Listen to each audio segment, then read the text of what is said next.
like to also acknowledge that we are in Winnipeg on Treaty 1 land, the traditional territory of the Anishinaabe, Cree, Dakota, Oji Cree, and Dene Peoples, and the homeland of the Métis Nation. Before we begin, too, I'd like to ask Kelly Kaita, the president of the Japanese Cultural Association of Manitoba, to bring greetings. Kelly? Thank you, Art. I really wanted to thank everyone for coming out tonight. It's a late night, I know. It's going to be an exciting night, and I have to thank the government of Manitoba for making this happen. This is part of the Safe at Home program that the government has been funding through many organizations, and we're one of the very lucky few. I also really want to thank Art Mickey for taking the time, the initiative to apply for the grant and to be a successful candidate, and ultimately to put together these 5 wonderful sessions. So thank you very much, Art, and back to you. Thank you. I'd like to just indicate to you, following the presentation of the film, we have 4 members of our community who will be commenting on some of the issues related to the film or about their own particular situation. And so I'll introduce them a little later on. But first of all, I just want to indicate to you that this film was produced by Aaron Floresco, who's a filmmaker from Winnipeg. And he was very familiar with the internment aspect, not only about Japanese Canadians, but about Ukrainian Canadians and so on, because his wife, Rhonda Hinter, had organized a conference on internment, of which I participated. And when we were talking about this, he also recognized that there was very little done on Japanese Canadians in Manitoba. And so he undertook to apply for a grant to produce this film. The film was well received. CBC actually purchased the rights to it. And they also, in doing so, he had to shorten the film from something like 52 minutes to 44 for showing on television. And also they asked that someone like David Suzuki narrate it, because Aaron narrated the first film that he produced. Anyways, it's been shown nationally twice, yet it's a story about what happened in Manitoba. And if you look in the books, there's very little said about the kinds of experiences people had here. And so we felt it was so appropriate tonight to be able to show it. So Kelly, would you like to turn on the switch?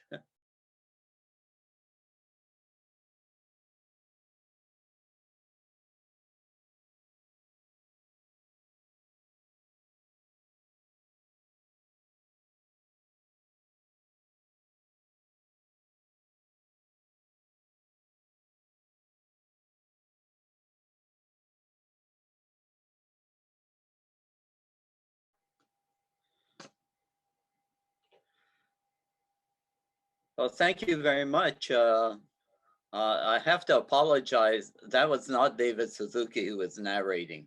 It turned out that that's one that Aaron Floresco did initially. So it was a little bit longer, but I hope you enjoyed the sort of remembering the past.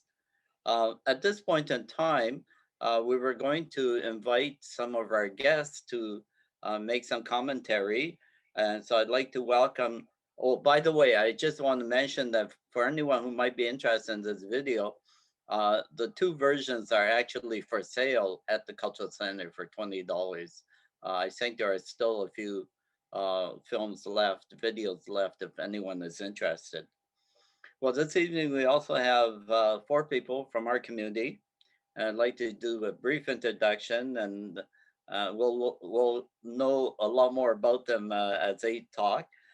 First of all, there's Ronnie Kaita. Ronnie was one of the people who came here in 1942 and was placed on the farm. And he's a very active member of our community, and you'll hear a little bit about his story. We also have with us Cassie Grabowski. Cassie is a member of our association, member taking part in many of the activities at the Cultural Center. She was born after the family came to Manitoba. And but I think as a child, she would have experienced some of the hardships that her parents went through. We also have with us this evening Clara Kusamoto.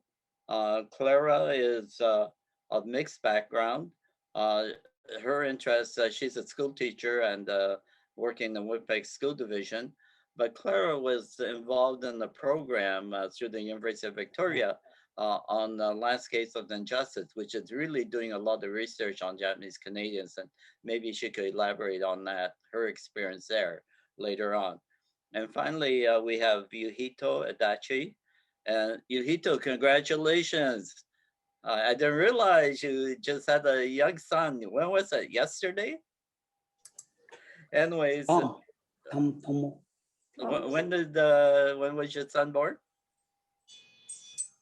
It was a 6th, so 3 days ago. At 6 in the morning. 3 days ago. Yeah. Oh, well, congratulations. Thank you. Yuhito is originally from Setagaya, Japan, and he's been very active in our community. He's married to a Canadian who I guess you met her in Japan when she was studying there, and they have 2 children now. And he's been again. Pardon? Anyway, he's a very active member of our association, and I thank him for being here too.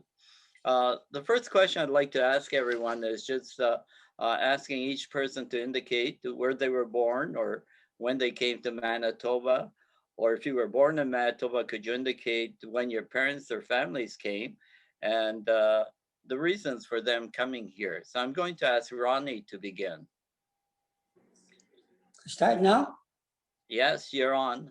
Okay, my name is Ron Yumu Kaita, born in 1931, March the 12th. Another 5 days, it'll be 90. In Pitt Meadow, which is called the Maple Ridge now. And our land, we had about 50 acres and it was taken away by the government. Now it's an airport, small plain land there. And we had a brand new house which we didn't finish yet and was taken away. And after the war, our family had to move to from the West Coast. So my dad wants to come to Manitoba. So we landed in Oakville, Manitoba, on the orchard called Mr. Burnell's Orchard.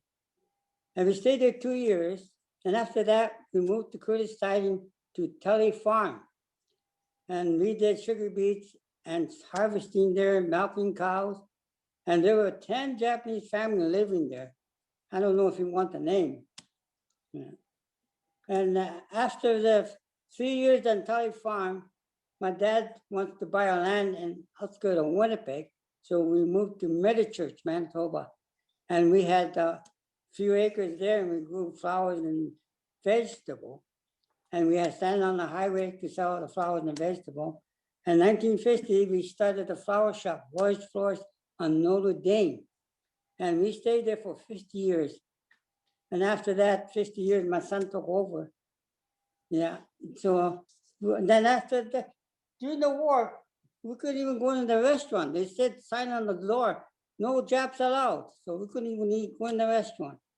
Yeah, then after that, 50 years, I retired and I'm enjoying my life. Yeah. Thank you. So, yeah. Thanks a lot, Ron. Yeah, thanks a lot, Ron. We'll hear more from you anyways a little later. Yeah, I got more, but I don't want to make it too long. Okay. Kathy Gabrowski, how about your story?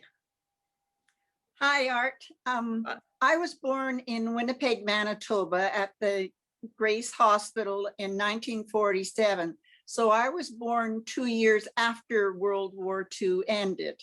I'm a 3rd generation Japanese Canadian.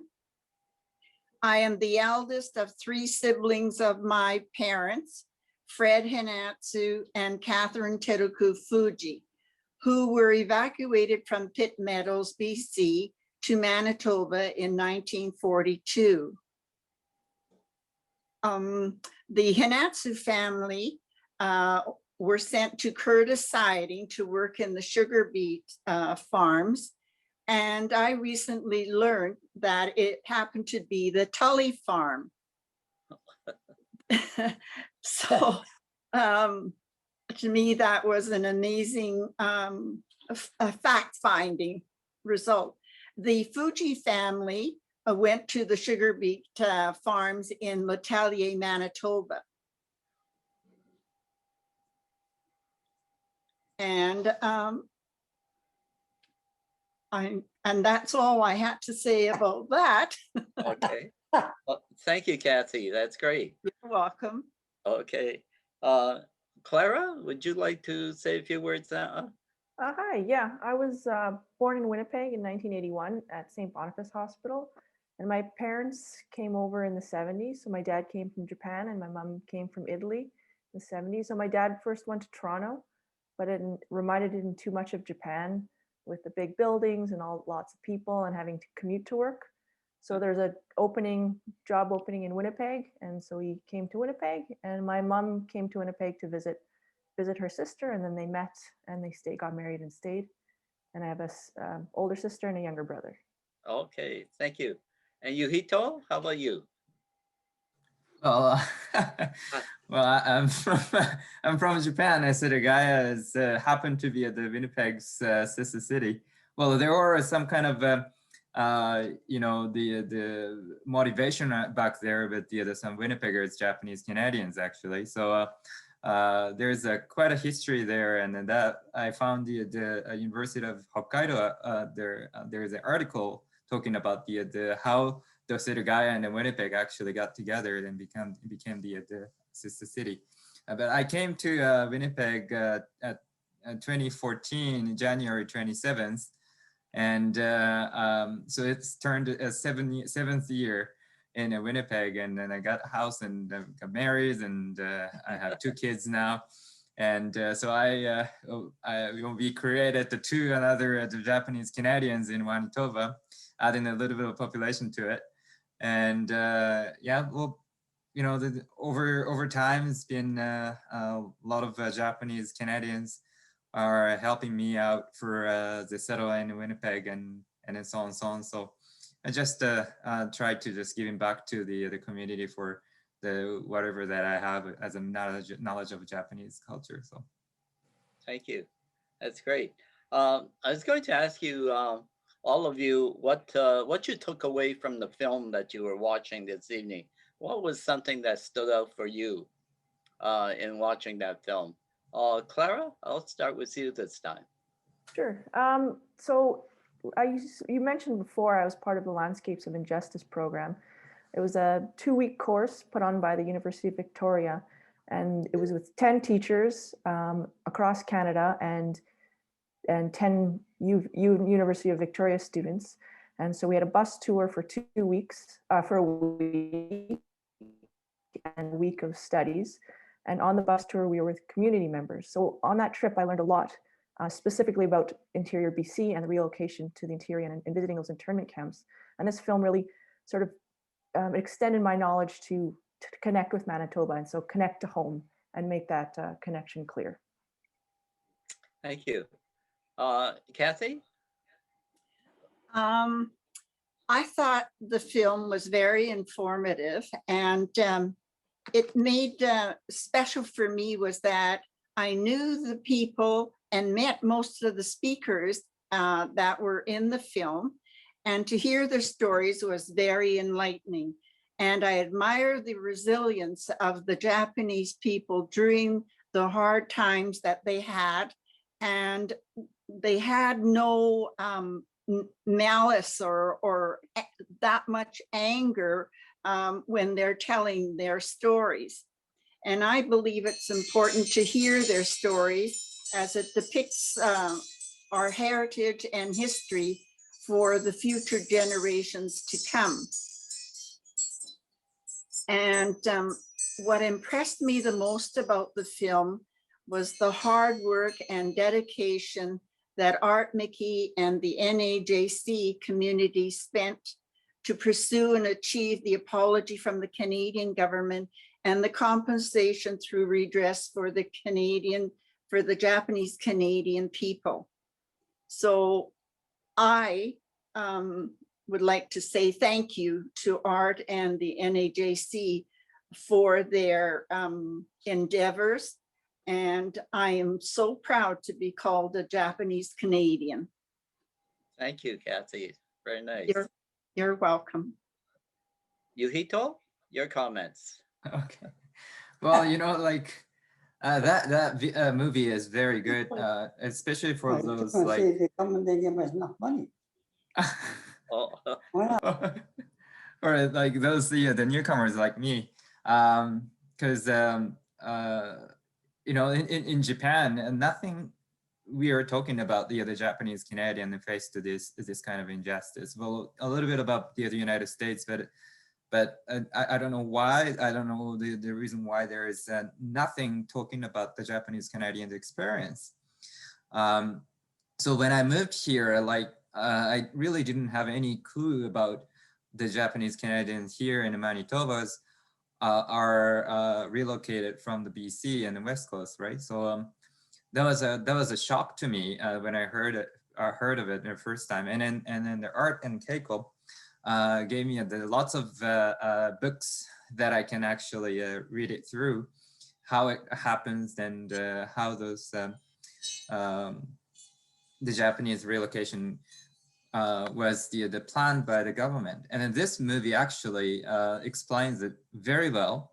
And then especially the most important part of it is the not only the Japanese Canadians face injustice, but also those Japanese senseis stood up, go against sometimes they maybe will go against the will of the first generation, like because they thought it's a shameful. I mean, they are kind of relocated by the government without their will or anything, and then they just wanted to hide that the wartime, you know, the treatment by the government, whereas they weren't treated as proper, rightful human being. And then that's the same thing that I can actually feel from the Japanese. My grandparents in Japan, they went through the wartime. They don't want to talk about the wartime, where the ages are about the same. My grandfather is the same age as Ronnie, and then my grandmother is the same age as, you know, like, so he's turning 90. But they don't want to talk about the war, and then especially those a teenager or the young age, seeing the parents are experience those tough situation, like Grace was talking about, and or the Lena Takatsu was talking about. That was the tough thing that they don't want to remember, or they don't want to kind of, you know, you know, express about it. And then the third generation, finally, they, you know, the sansei were able to publicly talk about. And then they can actually open that box to, well, this is a problem that the Canada has to fix it. And then that's something that you can actually learn from this movie. I found that's really beneficial for everyone, and not only the Japanese Canadians or related families, but also the older Canadians. That video should be played at any public school or any, you know, school education. That's my kind of a takeaway. well, thank you, Yuhito. That's very nice. And Ronnie, Hi. about the film. Oh, I like to just thank you very much for doing all that job, and the redress people did all that job. You did a wonderful job, you know. Well, so Thank you. yeah, without you guys, we won't be here, I don't think, you know. So you did a good job. I want to thank you guys. Okay, I'm gonna make it short. My bedtime. Well, bad time, not already. Hey, Ronnie, Yeah. I was going to ask you a few things. When you first came to Manitoba, you're on the farm. Could you describe the kind of work that people had to do? What's Yeah, it we hard were in compared to- Oakville on the orchard, eh?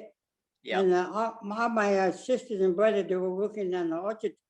Then for 2 years, then What kind of work? that was for, you know, picking fruit, you know, hoeing the plants and strawberries, all kinds of fruit. And from there, after 2 years, we moved to Curtis Siding, which is only about 3 miles west to Tully Farm. And from there, our family worked hard on the sugar beets and threshing, milking cows. And it was hard work. Because I remember I was still going to school yet, but I cut my knees 10 times. Because you have to poke that beast with a hook and it's frozen it. And Yeah. then I couldn't go to the hospital. So I could have died there. Thank you very much. Yeah, I was going to ask you further. Your father bought a farm in Medicine. Church, and so are you still farming tall? I guess you retired. We sold that farm. Yeah. 2 years, last year. 2 years ago, I think. 2 years. Yeah. Yeah. Then Well, sold the flower shop. Now I'm enjoying my life. Right. Mm, And your family had a pretty good business of selling vegetables and that. I remember a stand. Yeah, was we had a made of- stand on the highway. Yeah. Oh, yeah. Yeah. Tully and them all used to work for us. Yeah. Oh, Harvey. Yeah. They all used to come and help us. Yeah. mhm. So it's been a long time. Then we ran the flower shop for 50 years. That's a long time. Yeah. Great. Thank you. Thank you very much. You're welcome. Kathy, I had talked to you earlier and you were mentioning one of the things that you found out that people really were reluctant to talk about what happened. Could you just share that further with me? Well, unfortunately, I didn't know anything about our family's experience in Manitoba, Art, because the family never ever talked about their experiences. And when I would ask about it, they just said, we can't talk about it because it was too hard and difficult for them. And even when we received the check for the redress compensation, I thought, well, you know, why are we receiving this check? And, you know, but they still didn't want to talk about it. So it wasn't until I came to the center that I heard about different people's stories. And so, you know, I'm very interested in hearing other people's stories because my family will never ever talk about it. And there's so very few of my uncles and aunties that are left now. So, you know, so a lot of my questions are unanswered. Right. But you're very active now at the center, taking part. I am. I actually joined. I came to the center actually with my cousin Sharon Hinatsu, and she at that time asked me to join to learn the Japanese dancing at the Culture Center. So to this date, I am still an active member of the Aurora Dancers group. And then when I retired from work in 2009, Lucy Yamashita offered me a part-time job as the administrative assistant to Kelly Koga in the office, which I enjoyed for a few years. Mm-hmm. Okay. And yeah, so and being in that office opened up so many doors for me, I felt, because it gave me the ability to learn more Japanese, about the Japanese culture and traditions, and to appreciate all the artifacts and treasures that came through that office at the time. Thank you. And if I had any questions, Lucy Yamashita would take the time to explain the value of the items, the origin of the items, and what the items represented. And to me, Lucy was a great mentor, and she still continues to enlighten us on our heritage. So Great. I'm very grateful to her for that. Thank you. I You're was welcome. going to mention to the people who are watching, if there are some questions that you might have, you could put it on the chat line.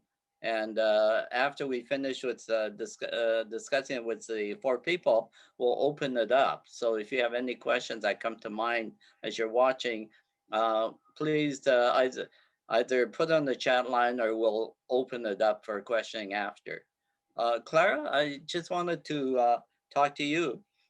Because you're of mixed background, how did that affect you when you were growing up as a child? Was that uh, an issue at all or not? Or No, I thought I didn't know it was like different at all until I was a little bit older. I thought everyone had sort of the same background as I did. You know, as a young child, you're not really aware of it. Growing up, I was more connected with the Italian side. You know, so I was able to, you know, speak the language, and we went to Italy more often than we went to Japan. But after the field school, talking to community members on the bus, so it wasn't just teachers and students, but it was also community members. And I'd start off, well, you know, I'm Italian Japanese, but I'm definitely more Italian. But then I'd list it all off all the, you know, Japanese cultural things we did as kids. You know, the kendo and the language classes and the dancing and the trips to Japan. And then other community members were like, oh, well, that's more than I've ever done. So I didn't really realize, you know, how Japanese I am until that trip. And like, oh yeah, okay, I guess I am pretty Japanese too. So. Well, that's great. How about that trip to the interior camp that you did? Was that eye-opening for you, or how did it really was. We didn't learn about this in school. My parents talked to us a little bit about it, but I didn't know too much. So it was very eye-opening. I didn't know the extent of what happened.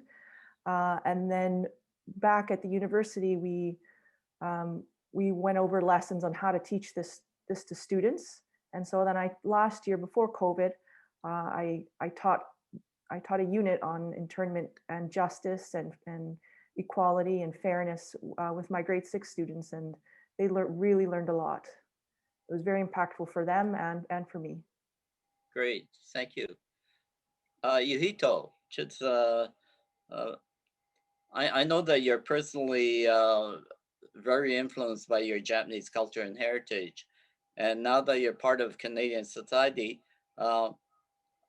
what would you want your son to accept as part of his background as he grows up, or your children now? Well, you know, it's a great question, because that's the everyday concern matter, like talking with Allison. Well, Allison is my wife. But, well, it's Allison Ali, she has her own background with the Métis, and her great father is a father of Louis Riel.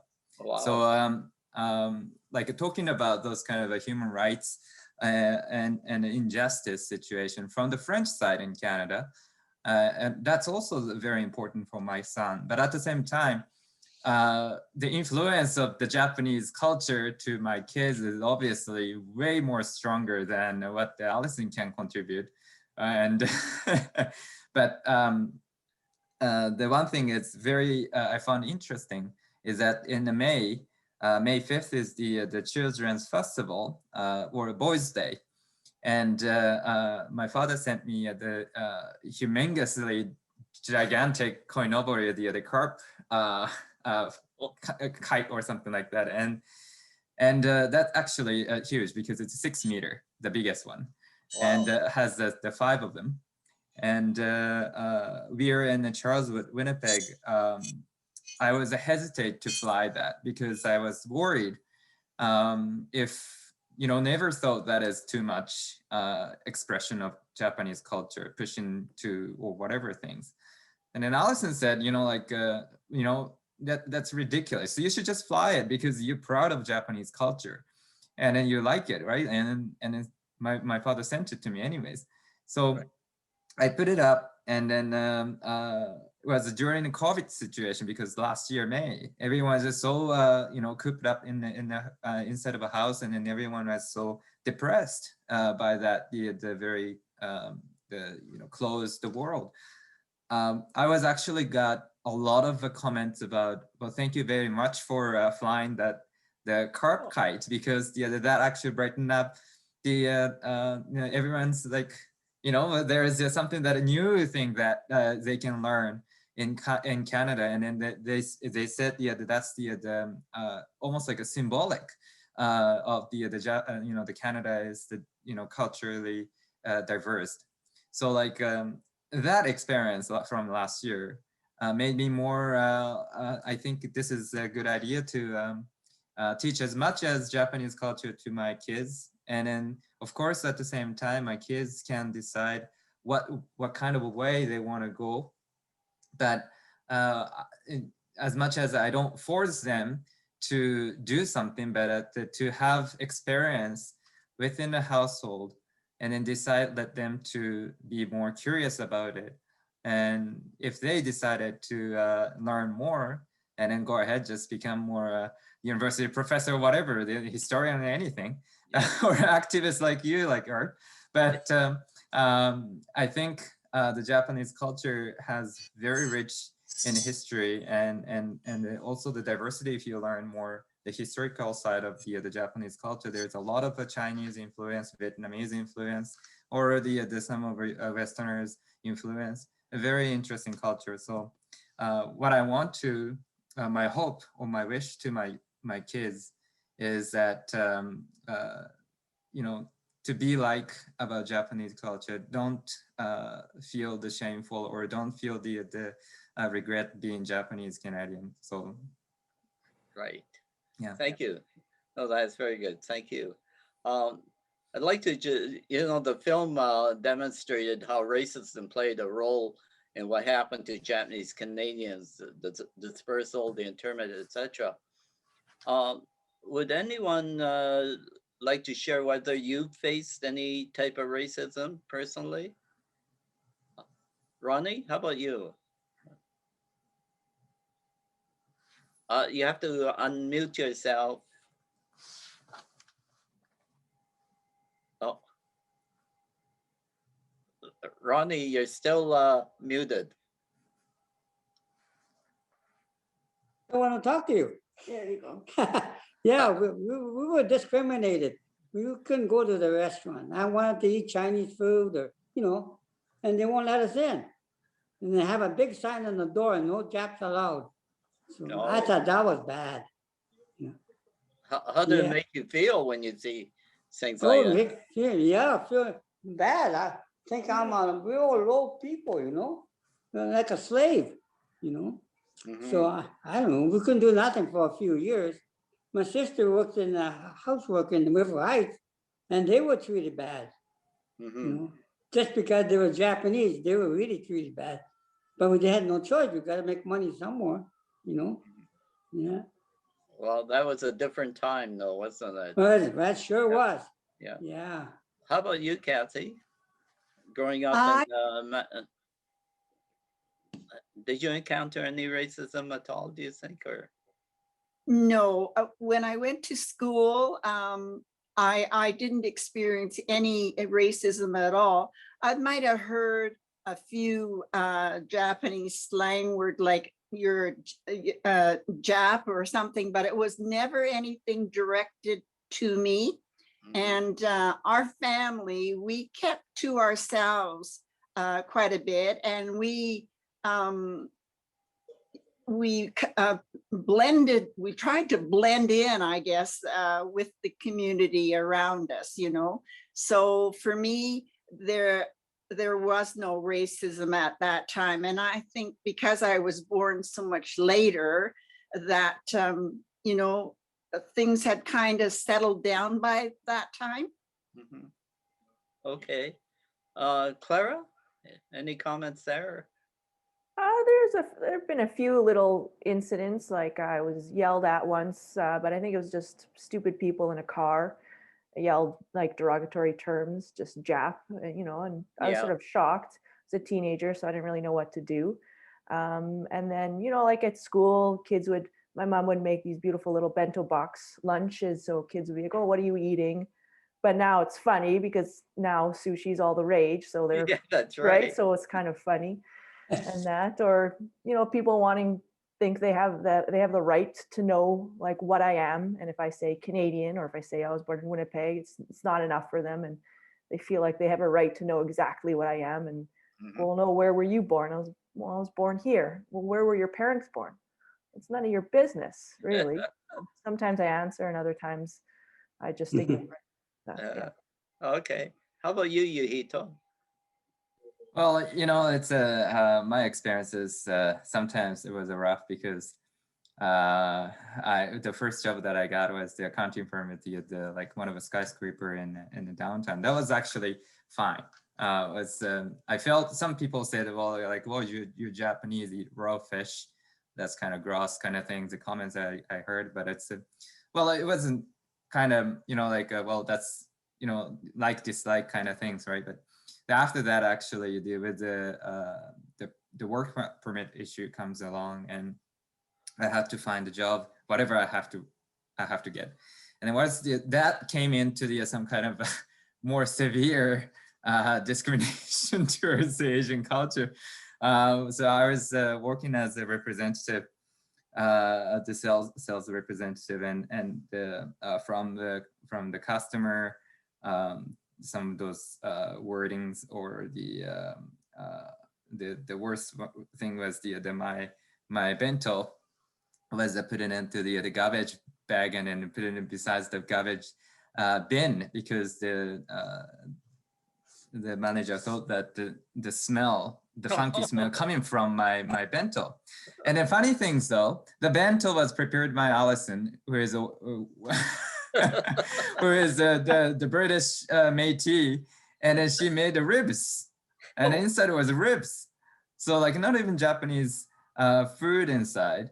And then like the comment that the manager told me was the bringing up the East Indian guy, the friend, well, the colleague, and then he was eating at the time he happened to eating the spaghetti, and then like hey, look at this, the brown guy, he's eating the spaghetti, you have to adapt the Canadian culture. And then like that was a very vivid memory that I remember. And then when I opened the box, and then I almost like I felt very, very not mad, but it's kind of disappointed, because well, this is Canadian food inside of it. Your unconscious bias giving you that comment and everything with the smell or those kind of stupid thing. So like, yeah, it was a kind of, I have to say some, you know, unconscious bias kind of a matter is going on in Winnipeg, I have to say, because I actually experienced it. But yeah. I think at the same time, it is very important to have the mutual understanding of the what kind of a mindset is kind of wrong, and then you have to have more open-minded, and also it's not necessarily a Japanese person eating Japanese food. That's and then not the stinky smell is coming from my bento box. Well, that was some stereotype. I guess they felt that maybe it was, but okay. Must have been taco on. Okay. Just finally, we're going to close it off, right? You know, with COVID-19, there's been many instances of racism directed towards Asians. And I know that in the United States, there's been a lot of incidents reported, as well as in Canada. I was wondering whether any of you have encountered any racism because of COVID, or know of someone that has, or some event that has, where they were ostracized because they were Asians. So I leave it. Does anyone have put up your hand if you can think of something? The only thing I got is through the school. They used to pick on me. They used to call me Jap, you know? Yeah. That's the only thing I didn't like. And they don't want to be a friend. You know, that was a big problem. And you're such a friendly guy too, Ronnie. Well, I don't know about that.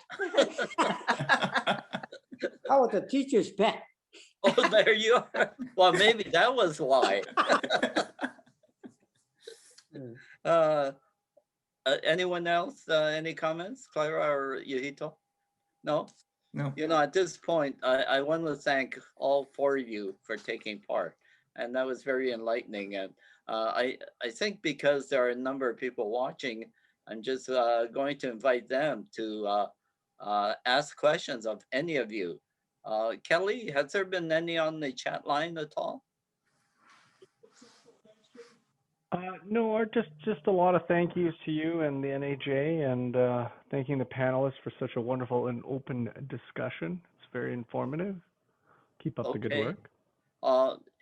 In the audience here, do we have any people who may want to, if you would put up your hand? Oh, Clayton? Yeah, I Hi. just want to thank you for, hi Art, how you doing? Good. Very good. Thank you, Clayton. Yeah, I just want to thank you for the presentation, beautiful presentation. I like the comments, I like Ronnie. And Don't tell I, them now. the Okay. video reminds me of how Canada likes to hide its history. And so I'm well known about that. And I just like your persistence with government, because I know how government likes to play the mirror and shell game all the time with our people, and at the end they always take all the credit all the time. So just thank you for the presentation, and I think someday we should get together and join forces and do more work together. Will do. Just for the audience, Clayton, we were involved with doing a circle, Indigenous circle, and Clayton arranged it. We had at the Cultural Center, so we should do that again. Yeah. I think we had a hand here, Galaxy 13. Is that? Could you identify yourself? Les Kojima. Oh, okay. I just wanted to talk about this. There was one question about experiencing racism growing up. Yes. I'm a Sansei, a third generation, older third generation guy. But one dimension that wasn't really spoken to was I think growing up, I suffered I enjoyed a reverse discrimination, mostly because of the generations who have gone before me. And so it was assumed when I was in school that I was honest and hardworking and smart and, going to be, and so like, even if I were the troublemaker, it would always be the guy that I was with who would get in trouble. And because I was Japanese, I couldn't possibly be the one who was causing the trouble. I was very studious. And so I think I have to thank you and all of the, my parents, all of the generation who went through some really, really tough times that came out in that movie, but which never, Kathy talked about it never really, no bitterness and no anger, and you just, okay, that's happened and we're just going to make the best of it, and really did. And we were so, we didn't know about any of that until, much later, and it was just great. Anyway, thank you for all of that. Well, thank you, Les. Yeah, I guess, no, that's great. I think there are some, as you say, benefits too. And I think the stereotyping sometimes creates, I remember when I was younger, and you know how kids just always look at you and they figure martial arts, and they, so I decided when I was a young person in my 20s to take up judo. And it was great because when I became a school teacher, I was able to do some classes and teach judo to them, but then I could throw them around as well, legitimately. So anyways, and anyone else have questions from the group here? Okay, I don't see any hands or anyone. Yes. Okay. I want to thank all of you for taking part, and we have another session next Tuesday, which is two Art, just before authors. you go, we have a Yes. question from Keiko Burke. Oh, yes. Okay, sorry. Oh, Keiko? oh, yeah, hi. Okay, so am I off mute? Yeah, you're okay now. Oh, okay. So actually, my question is for Clara. That you know, I just finished reading this book called Terrain of Memory, and it's by Kirsten Emiko McAllister. She's talking. She's talked to a lot of people at the New Denver internment camp. You know, the memorial project, and she was saying that in like when tourists would come to see the you know, to see this at the memorial site, they you know, they came with sort of a lot of like preconceived ideas, and they wanted to have different experiences. But anyhow, what she found was that like some of the Sanseis were having they had a very different experience than the Niseis would or the Iseis would. And at any rate, one of the things I guess that I'm wanting to know, like how you what like how you feel about it, is that like do you have any trouble identifying like as as a Japanese person, or like did you feel accepted into the community, the Japanese community? Did you feel accepted into the Italian community? Like what, you know, how are you identifying for the most part? Yeah, well, sort of like I'm gonna answer that in three parts. On the trip, it was sort of because it's not my family's, the internment isn't my family's history. So sort of grappling with that, I'm on the trip, I'm Japanese Canadian, but it hasn't directly affected my family. So after speaking with a teacher there, she's actually a principal, and some other Japanese Canadian, another student, she's a sort of the same boat as me, where it is our history. So it didn't affect our family, but it's still our Japanese Canadian history. And I've always felt accepted in the Italian community. My mom's really involved in the Italian community, and my dad's involved in at the cultural center too. So always felt accepted in both places. Yeah, in Winnipeg. And it's interesting, if we go to Italy or Japan, it's a little bit different. People are surprised that I can speak fluent Italian. And so, yeah, but I felt accepted in Italy with my family there, and of course in Japan as well too. Do you tend to like identify anymore with any whether it be the Italian community or the Japanese community? Well, before this trip, probably more the Italian community. My mom was home with us like when we were little, of course, and my dad worked. He had his own business, so he worked a lot. Not to say he wasn't involved, but probably more with the Italian side. But then after the trip, I'm sort of connecting more with Japanese Canadian side as well too. But mostly I just think of Canadian. Okay. But, yeah. So you didn't feel like what this author was saying is that and she actually herself is a sun-skin. She experienced basically an identity crisis. So you don't really feel like you had that. No, I didn't have an identity crisis. An identity like awakening, I would say, more of like realization that I'm not like half Japanese or half Italian. I'm fully Italian, I'm fully Japanese, and I'm fully Canadian. Okay, thank you very much. Great way to look at it. Okay, well, I thank everyone, and we have, as I mentioned, next Tuesday, we have two Japanese Canadian authors, Mark Sakamoto, whose book Forgiveness actually won a couple awards. The CBC Canada Re Series they won, and and Sally Ito's from Winnipeg, and her book The Emperor's Orphans is really a memoir of her family that she discovered in the trip to Japan. And so I hope that you have time to join us again next week. And tell your friends if they might be interested. They're certainly welcome to attend. So Again, thank you, Kelly, for your work. Kelly's been doing all of the technical work, and really appreciate it. And thanks to our speakers today. Ronnie, you can go to bed now. And Okay. Clara, Hito, and Kathy, thank you very much for taking part. Good night, everyone. Thank you, Art. Night. Good night. Good night. Thanks, That Art. Okay. was good, eh? Oh, the Jets won.